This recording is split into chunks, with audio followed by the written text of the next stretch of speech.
அன்புமணி அவர்களுடைய மகளை திருமணம் செய்து கொடுத்திருப்பதால் அவரையும் கட்சிக்குள் கொண்டு வர வேண்டும் என்ற விருப்பத்தின் அடிப்படையில் முகுந்தனுக்கு இந்த பதவி 4 மாதங்களில் கட்சியில் இணைந்தவுடன் கொடுப்பது அன்புமணி அவர்களுக்கு விருப்பமில்லை என்று சொல்லப்பட்டது.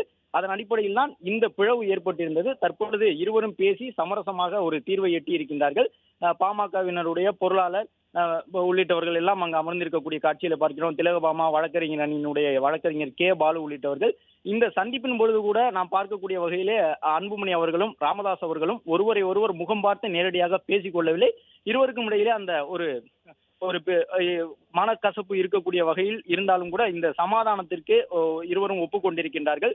அதன்படி மருத்துவர் ராமதாஸ் அவர்கள் தன்னுடைய நிலைப்பாட்டிலிருந்து பின்வாங்கி இருக்கின்றார். அன்புமணியினுடைய வேண்டுகோள் ஏற்கப்பட்டிருக்கின்றது. கட்சியில் 4 மாதங்களுக்கு முன்பாக இணைந்த முகுந்தனுக்கு இளைஞரணி பதவி கொடுப்போம் என்கின்ற நிலைப்பாட்டிலிருந்து ராமதாஸ் அவர்கள் இறங்கி வந்திருக்கின்றார். மற்றொரு பக்கம் முகுந்தனும் தன்னுடைய பெயரை வைத்து பாட்டாளி மக்கள் கட்சியில் இதுபோன்ற ஒரு குழப்பம் ஏற்படுவதை விரும்பவில்லை என்று சொல்லி தான் வகித்து வந்த பொறுப்பிலிருந்து விலகிக் கொள்வதாக அவர் தெரிவித்திருக்கின்றார். இதன் மூலமாக பாமகவில் ஏற்பட்டிருக்கக்கூடிய இந்த சலசலப்பு தற்பொழுது முடிவுக்கு வந்திருக்கின்றது. தொடர்ந்து அந்த இளைஞரணி பொறுப்புக்கு யார் வருவார்கள் என்பதை ராமதாஸ், அன்புமணி ராமதாஸ் இருவரும் இணைந்து தீர்மானிப்பார்கள் என்ற தகவலையும் பாமக நிர்வாகிகள் தரப்பில் தெரிவித்திருக்கின்றார்கள். இன்னும் சற்று நேரத்தில் செய்தியாளர்களை சந்தித்து அன்புமணி ராமதாஸ் இது தொடர்பான விவரங்களை நேரடியாக பதிவு செய்வார் என்ற தகவலையும் பாமக தரப்பில் தெரிவித்துள்ளனர். பங்கேற்றிருக்கக்கூடிய இந்த ஆலோசனை கூட்டத்தில் சமரசம் ஏற்பட்டிருக்கின்றது.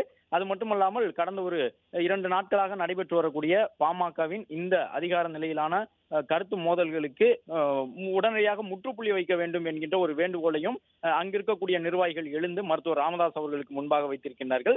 மருத்துவர் ராமதாஸ் அவர்களும் தன்னுடைய விருப்பமும் அதுதான், இது போன்ற மோதல்கள் கட்சியினுடைய செயல்பாட்டை பாதித்துவிடும் என்பதால் உடனடியாக அடுத்த கட்டமாக 2026 சட்டமன்ற தேர்தலுக்கான பணிகளை தொடர்ந்து முன்னெடுங்கள், தொண்டர்களிடையே எந்தவிதமான மனக்கசப்பும் வந்துவிடாதபடி அனைவரும் செயல்பட வேண்டும், உடனடியாக இந்த மோதல் முடிவுக்கு வந்ததான அறிவிப்பினை வெளியிட வேண்டும் என்கின்ற ஒரு அறிவுறுத்தலை மூத்த நிர்வாகிகளுக்கு ராமதாஸ் அவர்களும் வழங்கியிருக்கிறார்.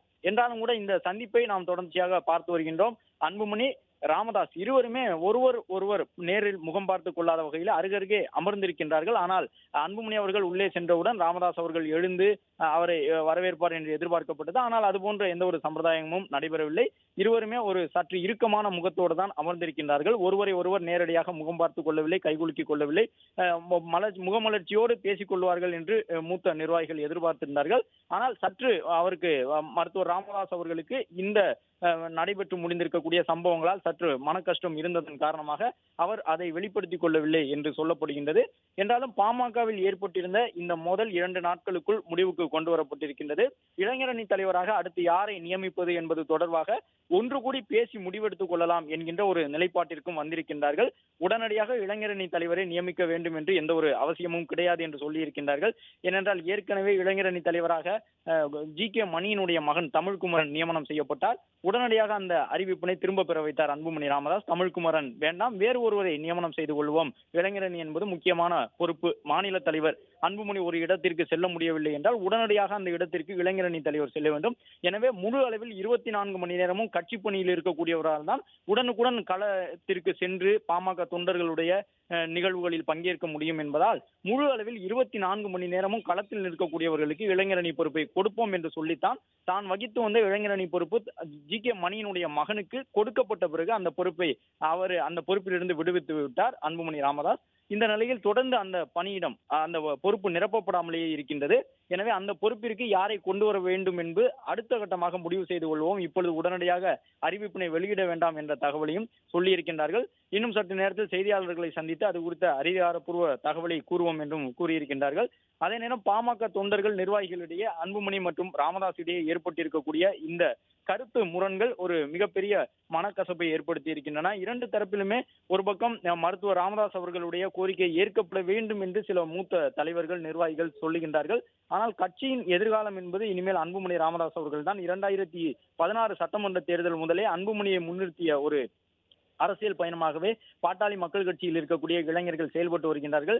2016 தேர்தலில் மாற்றம் முன்னேற்றம் அன்புமணி என்று அன்புமணியை முன்னிறுத்தி அவர்கள் அரசியலை மையப்படுத்தி நடத்தி கொண்டிருக்கக்கூடிய சூழ்நிலையில் அன்புமணி எடுக்கக்கூடிய முடிவுகளுக்கு இசைவு கொடுத்தால் மட்டும்தான் அந்த கட்சியினுடைய செயல்பாடு முழு அளவில் இருக்கும் என்ற கருத்தை அவருடைய ஆதரவாளர்கள் சொல்லுகின்றார்கள். அது மட்டுமல்லாமல் ஏற்கனவே அன்புமணி பாமகவினுடைய தலைவராக்கப்பட்டு விட்டார். எனவே தலைவர் தான் முடிவெடுக்க வேண்டும், யார் எந்த பொறுப்புக்கு வர வேண்டும் என்ற முழுமையான அதிகாரத்தை மாநில தலைவர் வசம் ஒப்படைத்து விட வேண்டும்.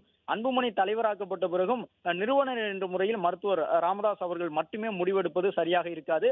மாநில தலைவர் என்பவர் தான் கட்சியினுடைய அதிகாரப்பூர்வ முடிவுகளை எடுக்கக்கூடியவர். எனவே அவருக்கு அந்த அதிகாரம் முழு அளவில் வழங்கப்பட வேண்டும். அதே நேரம் மருத்துவர் ராமதாஸ் அவர்கள் சொல்லக்கூடிய கருத்துக்களுக்கு மீறி அன்புமணி ஒருபோதும் செயல்பட மாட்டார் என்பது அனைவருக்கும் தெரிந்த ஒன்றுதான். ராமதாஸ் அவர்கள் சொல்படிதான் பாட்டாளி மக்கள் கட்சி என்பது எப்போதும் நடந்து கொள்ளும். என்றாலும் மாநில தலைவர் என்ற முறையில் ஒரு சில முடிவுகளை எடுப்பதற்கான சுதந்திரமான அந்த அதிகாரம் அன்புமணி அவர்களுக்கு வழங்கப்பட வேண்டும் என்பது அன்புமணியின் ஆதரவாளர்களின் ஒரு கோரிக்கையாக இருக்கின்றது. நேற்றைய தினம் பொதுக்குழு நடைபெற்ற பொழுதும் கூட இதே கருத்துதான் எதிரொலித்தது. பாட்டாளி மக்கள் கட்சியை பொறுத்தவரை 1980களின் இறுதியில் தொடங்கப்பட்ட கட்சி. பல கருத்து மோதல்கள் இருந்தாலும் தற்போது ஏற்பட்டிருக்கக்கூடிய இந்த மோதல் பிளவை ஏற்படுத்தியிருந்த நிலையில் தற்பொழுது சமரசம் ஏற்பட்டிருக்கின்றது.